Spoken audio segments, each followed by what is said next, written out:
Welcome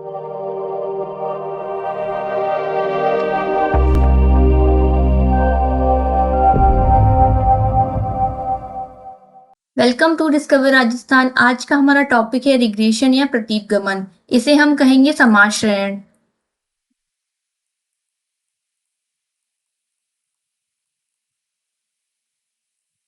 तो हम start करते हैं टॉपिक सहसंबंध और समाश्रयण से। इन दोनों में क्या अंतर है, क्या इनकी समानता है, क्या इनमें डिफरेंस है। तो जब हम सहसंबंध की बात करते हैं तो x व y समंग श्रेणियों के मध्य कारण व परिणाम के संबंध को सहसंबंध व्यक्त करता है। इसके अलावा क्या है कि इनमें जो दोनों श्रेणियों के मध्य परस्पर आश्रितता और सहानुभूति को व्यक्त करता है। सहसंबंध से इन श्रेणियों की दिशा व गुणांक के बारे में जानकारी मिलती है। लेकिन सबसे इंपॉर्टेंट चीज क्या है कि इन श्रेणियों की प्रकृति के बारे में सहसंबंध से जानकारी नहीं मिलती कि कौन सा चर इसमें स्वतंत्र है और कौन सा आश्रित है।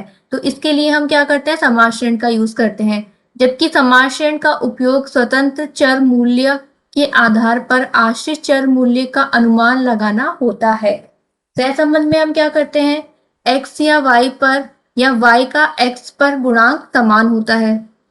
जैसे कि सहसंबंध में जब हम निकालते हैं तो ये हो गया x का y पर और y का x पर, तो ये गुणांक क्या होगा, समान होगा। इसके अलावा जब प्रतीपगमन की हम बात करते हैं, समाश्रयण की हम बात करते हैं, तो इसमें क्या होगा, इसमें गुणांक भिन्न भिन्न होंगे, मतलब ये इक्वल्स टू नहीं होंगे। और इसके अलावा हम देखते हैं कि सहसंबंध क्या होगा, सहसंबंध में सार्थक और निरर्थक दोनों हो सकते हैं सहसंबंध, जबकि प्रतीपगमन हमेशा क्या होगा, सार्थक होगा। ये इसका एक और गुण हो गया। इसके अलावा प्रतीपगमन विश्लेषण की सहायता से स्वतंत्र चर मूल्यों के माध्य के आधार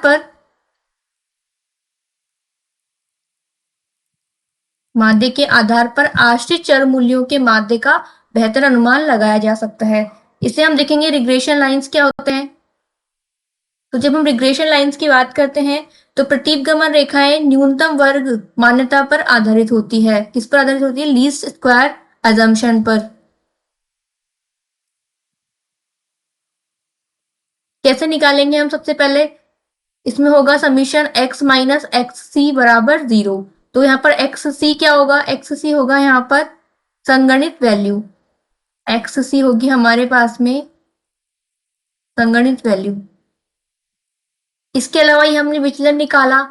नेक्स्ट हम करेंगे इसका स्क्वायर। तो स्क्वायर में क्या हो जाएगा, समीशन x माइनस एक्स सी का स्क्वायर बराबर हो जाएगा मिनिमम यानी न्यूनतम। x क्या है यहाँ पर, x यहाँ पर है वास्तविक वैल्यू, इसे हम न्यूमेरिकल से समझेंगे, वास्तविक वैल्यू। इसके बाद हम देखते हैं ग्राफ कि प्रतीपगमन रेखाओं से किस तरीके के ग्राफ बनते हैं। तो प्रतीपगमन रेखाएं वो रेखाएं होती हैं, इनकी डेफिनेशन हो गई, जो विभिन्न बिंदुओं के मध्य से होकर गुजरती है तथा बिंदुओं व रेखाओं के मध्य विचलन कम होता है। तो कैसा होगा, इनका विचलन कम होगा, बिल्कुल न्यूनतम। दो श्रेणियों के पारस्परिक माध्य के संबंध को प्रकट करने वाली सर्वोत्तम रेखाओं को प्रतीपगमन रेखाएं कहा जाता है। जैसे कि हम एक ग्राफ से अगर से समझते हैं तो माना ये रेखा है। अब ये रेखाएं कैसे, जैसे माना यहाँ पर हमारे कुछ बिंदु हैं, तो ये बिंदु रेखा से होकर गुजर रहे हैं, तो ये क्या हो जाएंगी, ये रेखा, इन रेखाओं को क्या कहेंगे, प्रतीपगमन रेखाएं कहेंगे। अब ये दो तरीके की होती है, पहला x का y पर प्रतीपगमन regression of x on y, दूसरा है y का x पर प्रतीपगमन regression of y on x। First हम देखते हैं, इसमें फर्स्ट है हमारा x ऑन y क्या होगा। तो इसमें क्या होगा कि x के जो पद मूल्य होंगे, x के पद मूल्य के आधार पर y की वैल्यू ज्ञात करना या y का सर्वोत्तम मान ज्ञात करना, या क्या होगा, y की बेस्ट वैल्यू ज्ञात करना, y की बेस्ट वैल्यू ज्ञात करना। जैसे कि एक हम ग्राफ बनाते हैं, इसमें क्या होगा, ये हो गया हमारा एक्स अक्ष, ये हो गया हमारा वाई अक्ष। तो इसे हम क्या कहेंगे, इसे कहेंगे हम भुजाक्ष। इस तरीके के क्वेश्चंस भी पूछे जाते हैं। वाई अक्ष पर हम जो, इसे हम कहेंगे कोटि अक्ष। और यहाँ पर क्या आएंगे हमारे आश्रित चर, यहाँ होंगे हमारे स्वतंत्र चर। तो जब हम एक्स और वाई की बात करते हैं, तो माना हमने रिग्रेशन लाइन कोई, ये यहां से गई, ये हो गई हमारी regression line X on Y की। इसमें देखेंगे हम, इसमें सबसे इंपॉर्टेंट चीज क्या होगी कि ये क्या होगा, क्षैतिज रूप होगा। एक तो इसका रूप कैसा होगा, क्षैतिज रूप। अगर हमसे क्वेश्चन में पूछा जाए कि एक्स और एक्स ऑन वाई पर किस प्रकार का ग्राफ बनेगा, तो क्षैतिज रूप का ग्राफ बनेगा। नेक्स्ट होगा हमारे पास में कि ये जो रेखाएं हैं, ये जो बिंदु हैं, ये क्या होंगे, एक्स अक्ष के समांतर होंगे। ये कुछ इस तरीके से बनेंगे।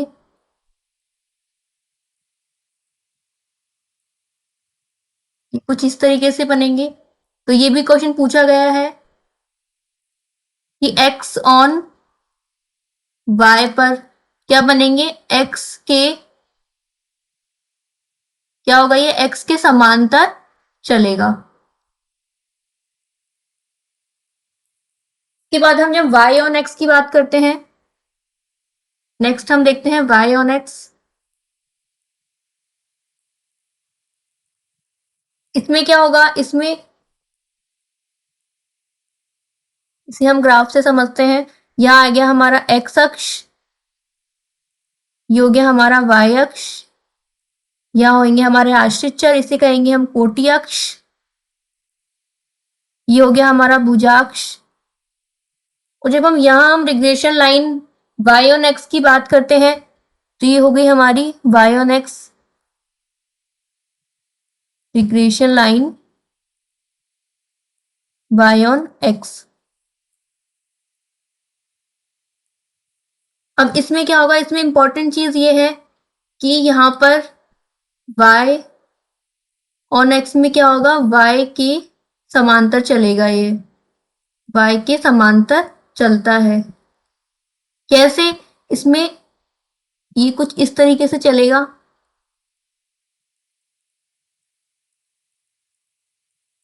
तो इसमें तीन चार इंपॉर्टेंट चीज हो गई। तो सबसे पहले हम देखते हैं एक्स अक्ष पर ये होगा भुजाक्ष और ये होगा यहाँ पर कोटि अक्ष।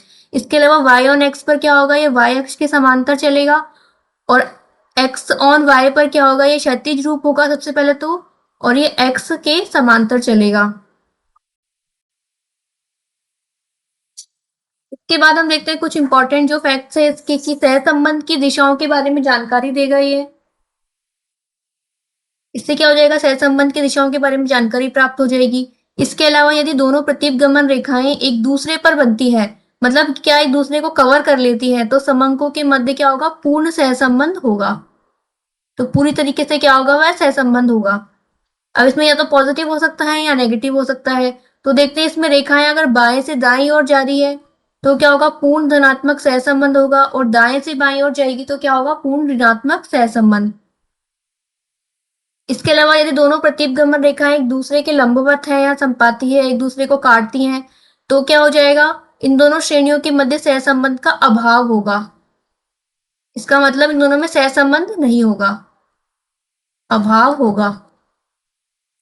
नेक्स्ट हम देखते हैं एक नोट, यदि दोनों प्रतिगमन रेखाएं एक दूसरे के नजदीक से गुजरती है, मतलब अगर ये रेखाएं इतने नजदीक से गुजर रही है और एक रेखा है जो दूर से गुजर रही है, तो ये जितने नजदीक से गुजरेगी उतना उसमें सहसंबंध अधिक होगा, सहसंबंध अधिक होगा। इसके अलावा जितना दूर से गुजरेंगे उनमें सहसंबंध कम होगा। इनको अगर दोनों को कंपेयर करते हैं तो इसमें क्या होगा, अधिक होगा सहसंबंध, और इसमें क्या होगा, कम होगा।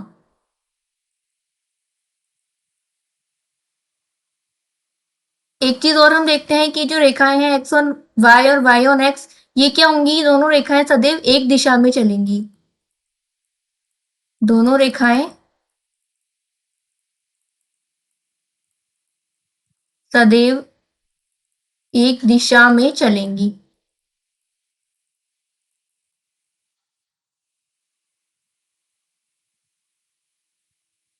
इसके बाद हम देखते हैं प्रतीपगमन समीकरण। तो इन समीकरणों से क्या होगा, इनकी सहायता से क्या होता है, सह संबंध की मात्रा के बारे में हमें जानकारी मिलती है।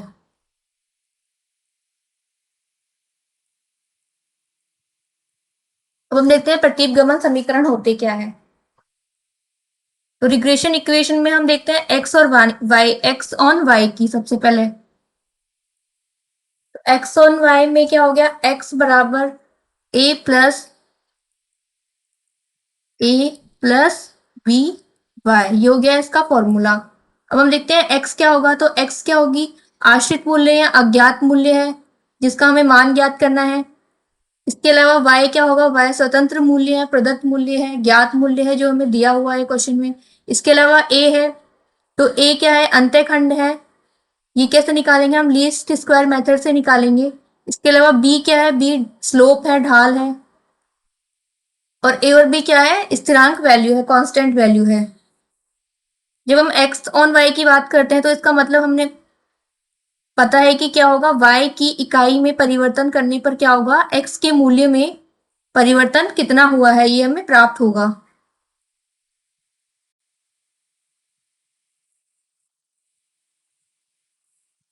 अब हम देखते हैं इसके कुछ फॉर्मूले x ऑन y और y ऑन x के। सबसे पहले देखेंगे हम x ऑन y। ये हो गया हमारे पास x बराबर a प्लस बी वाई।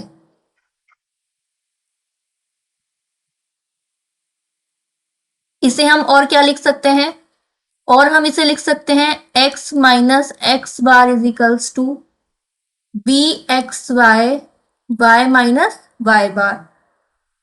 इसके अलावा और हम इसे क्या लिख सकते हैं, तो और हम इसे लिख सकते हैं x माइनस एक्स बार बराबर बी एक्स वाई की वैल्यू हमें पता है क्या होती है, r into sigma X upon sigma Y. अगर हम x ऑन y की बात करते हैं तो सिग्मा एक्स ऊपर आएगा और सिग्मा वाई नीचे आएगा। अब क्या हो गया इसमें, y माइनस वाई बार। हमें पता है सिग्मा एक्स क्या है, ये स्टैंडर्ड डेविएशन ऑफ x है, स्टैंडर्ड डेविएशन ऑफ एक्स। और सिग्मा वाई क्या हो जाएगा, स्टैंडर्ड डेविएशन ऑफ वाई।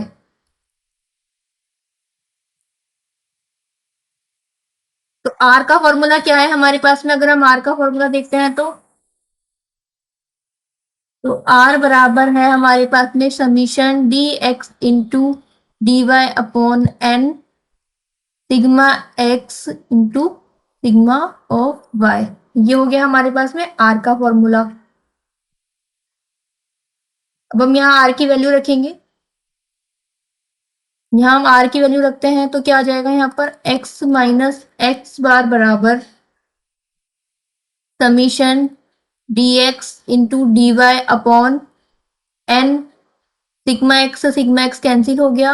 ये हो गया हमारे पास में sigma of y square y minus y bar. ये हो गया हमारे पास में नया फॉर्मूला।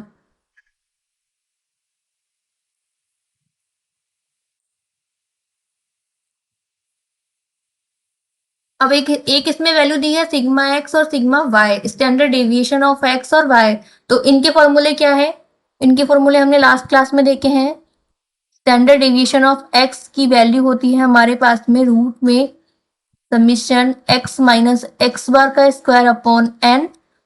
और स्टैंडर्ड डेविएशन ऑफ वाई का फॉर्मूला होगा हमारे पास में समीशन वाई माइनस वाई बार का स्क्वायर अपॉन में हो गया एन। इसमें एक चीज और है, ए और बी। तो ए और बी के जब हम मान निकालते हैं तो ए क्या हो जाएगा यहाँ पर, ये क्या हो गया, अंत्यखंड हो गया जो क्या एक्स पर बनेगा।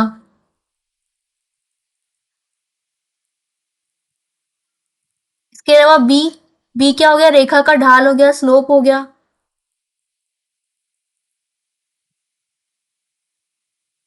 नेक्स्ट हम देखते हैं y ऑन x का फॉर्मूला। y on x। इसमें क्या हो जाएगा, इसमें y बराबर a प्लस बी एक्स हो जाएगा।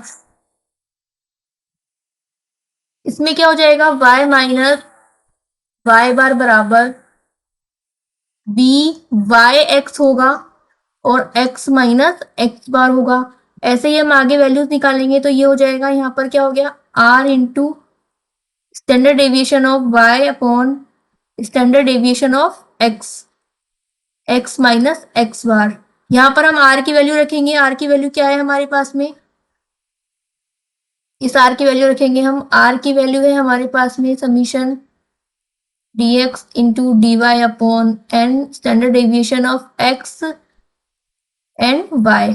तो हम r की वैल्यू यहाँ रखेंगे तो y माइनस वाई बार बराबर, ये हो गया summation dx into D Y upon n sigma x का स्क्वायर, और ये हो गया हमारे पास में x माइनस एक्स बार।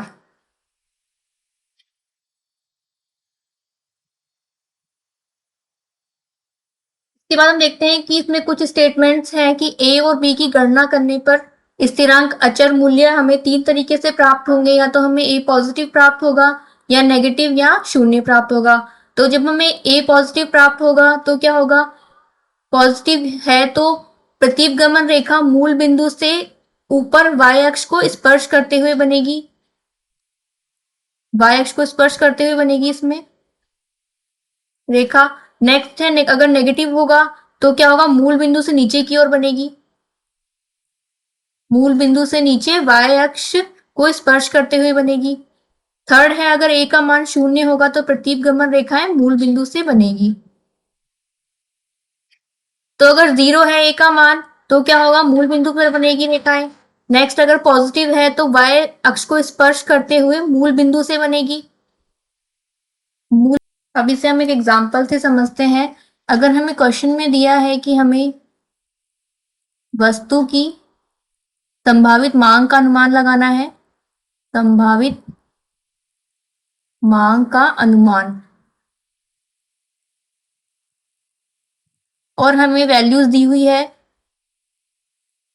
कीमत दी है, हमें मात्रा दी है, या हमें दिया है समांतर माध्य का मान, ये है हमारे पास में 20, ये हो गया हमारे पास 45। इसके अलावा हमें दिया है प्रमाप विचलन, ये है हमारे पास 4 और 10। इसके अलावा हमें कीमत दी है, कीमत है हमारे पास में 10.5, और हमें मांग हमें ज्ञात करनी है। तो हमें इसमें सबसे पहले क्या देखना है, हमें निकालना है x ऑन y। इसके अलावा हमें इसमें r की वैल्यू भी दी है 0.8। हमें निकालना है x ऑन y।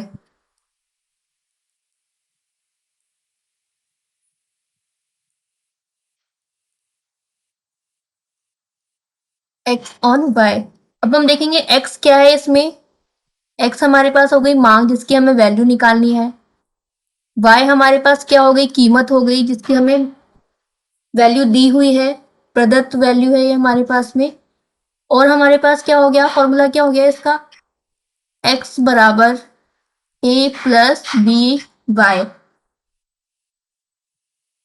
यानी कि x माइनस एक्स बार बराबर हो गया हमारे पास में B x y, y minus y bar. यहाँ पर क्या आ जाएगा, बी एक्स वाई की जगह r into standard deviation of x upon y, y minus y bar. अब यहाँ पे हम वैल्यू रखते हैं, सबसे पहले ये हो गई x माइनस एक्स बार की वैल्यू।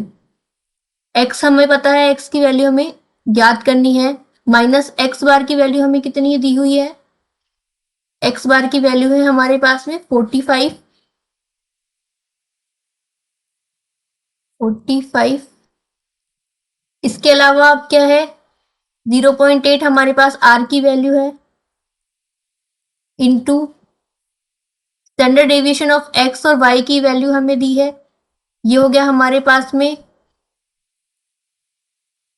अगर हम सिग्मा x की बात करते हैं तो सिग्मा x की वैल्यू हो गई हमारे पास में 10, और सिग्मा वाई की जब हम बात करते हैं तो ये हो गया हमारे पास में 4, ये हो गई यहाँ पर x की वैल्यू, ये हो गई सिग्मा ऑफ y की वैल्यू। अब हमें y माइनस y बार की वैल्यू रखनी है, तो y क्या होगा हमारे पास में, ये हो गया हमारे पास y माइनस y बार की वैल्यू है हमारे पास में 20, ये हो गई हमारे पास में y बार की वैल्यू, ये हो गई हमारे पास में x बार की वैल्यू। यहां से हम सॉल्व करेंगे। अगर हमें y की वैल्यू भी रखनी है तो y की वैल्यू क्या आ गई हमारे पास में, ये 10.5, तो यहां से आ जाएगा x माइनस 4, 5, इसे हम सॉल्व कर लेंगे। यहां से आ गया 2y माइनस का 40। अब हमें y की वैल्यू रखनी है तो y कितना है, 10.5 है। यहाँ से हम वैल्यू रखेंगे x माइनस 4, 5 बराबर 10.5 माइनस 40। x बराबर आ गया हमारे पास में, तो यहाँ से हमारे पास वैल्यू आ जाएगी x की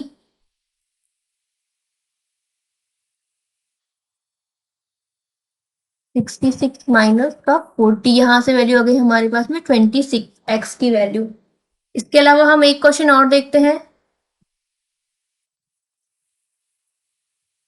अगर हमें क्वेश्चन में दिया है कि पिता की आयु का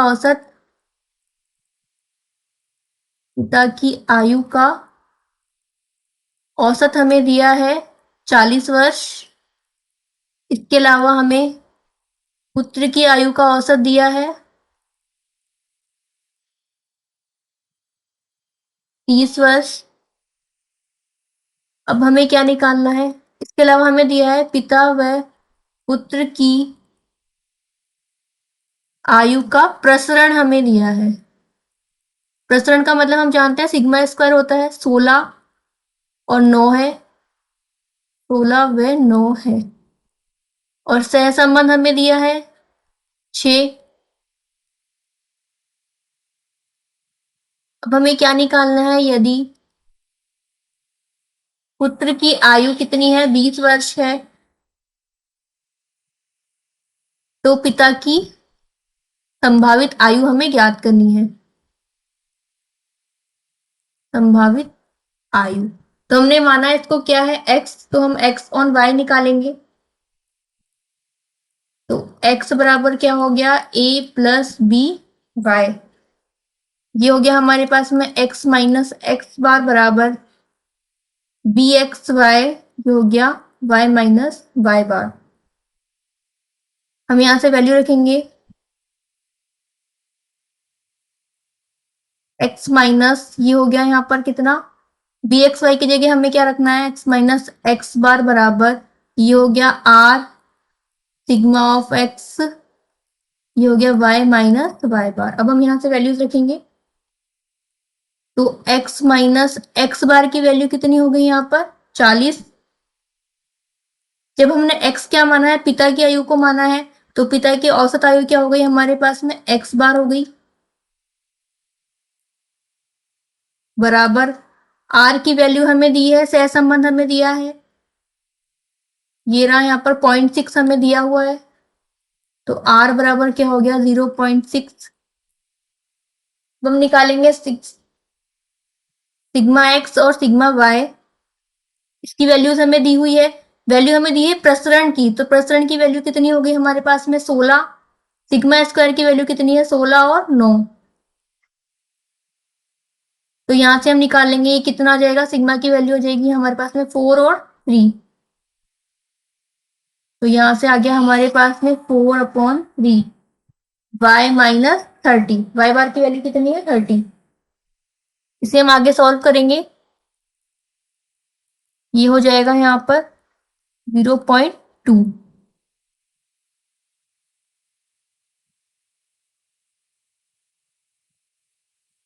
ये हो गया हमारा 4/5, 20 माइनस 30, y की वैल्यू कितनी है हमारे पास में, 20। यहां से हमारे पास x की वैल्यू आ जाएगी 32। इसके बाद हम देखते हैं कोफिशिएंट ऑफ रिग्रेशन क्या होगा। तो बी एक्स वाई हमने अभी देखा है क्या होता है, R into standard deviation of X upon standard deviation of Y.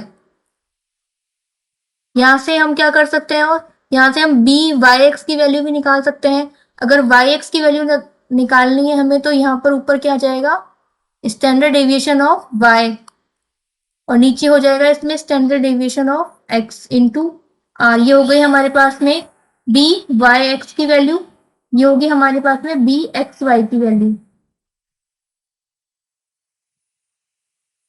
यहाँ से हम जानते हैं बी एक्स वाई को, और हम क्या लिख सकते हैं, summation D x into D Y upon n into standard deviation of y का स्क्वायर। और ऐसे ही बी वाई एक्स में क्या करेंगे हम, इसमें क्या हो जाएगा, स्टैंडर्ड डेविएशन ऑफ एक्स का स्क्वायर।